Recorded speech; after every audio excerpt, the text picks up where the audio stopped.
ছিলেন তখন তিনি অন্য লেখকের চিত্রনাট্য চুরি করেছিলেন, যেটা নিয়ে শাহবাগী আন্দোলন হয়েছে, অবস্থান কর্মসূচি হয়েছে। আপনারা গণমাধ্যমে এই নিউজ দেখেছেন। গুগলে এখন এই ডিজির বিরুদ্ধে অসংখ্য দুর্নীতির ব্যাপার আছে। এই ডিজিকে অবিলম্বে পদত্যাগ করতে হবে।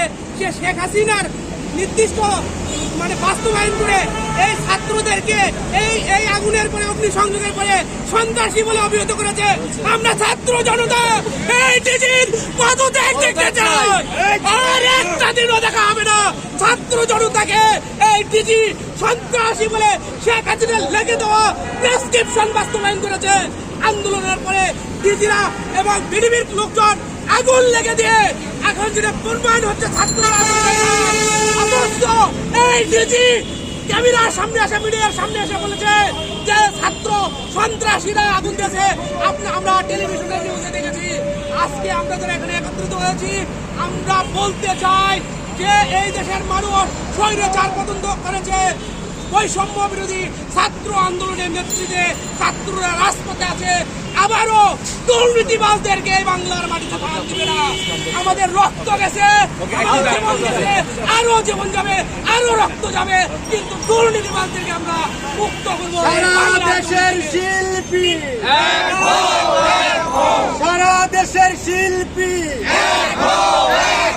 দুর্নীতিবাজ ডিজির বিদায় চাই, বিদায় চাই, দুর্নীতিবাজ জিএমের বিচার চাই, বিচার চাই, দুর্নীতিবাজ কর্মকর্তা বিচার চাই, বিচার চাই। সারা দেশের শিল্পী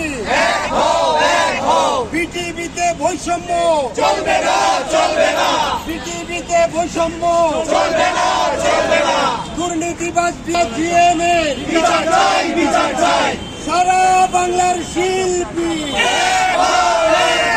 আমাদের দাবি, আমাদের দাবি মানতে হবে, মানতে হবে, আমাদের দাবি, আমাদের দাবি মানতে হবে, মানতে হবে। সবাই ভালো থাকবেন।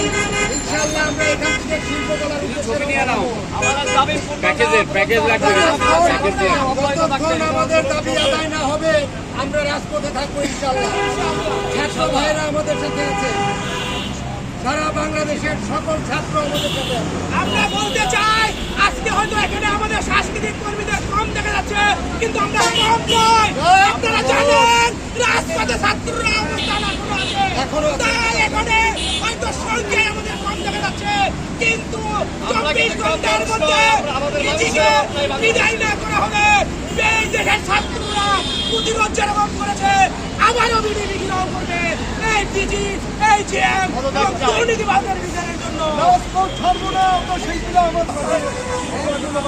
আমরা একদম সামনে যাই।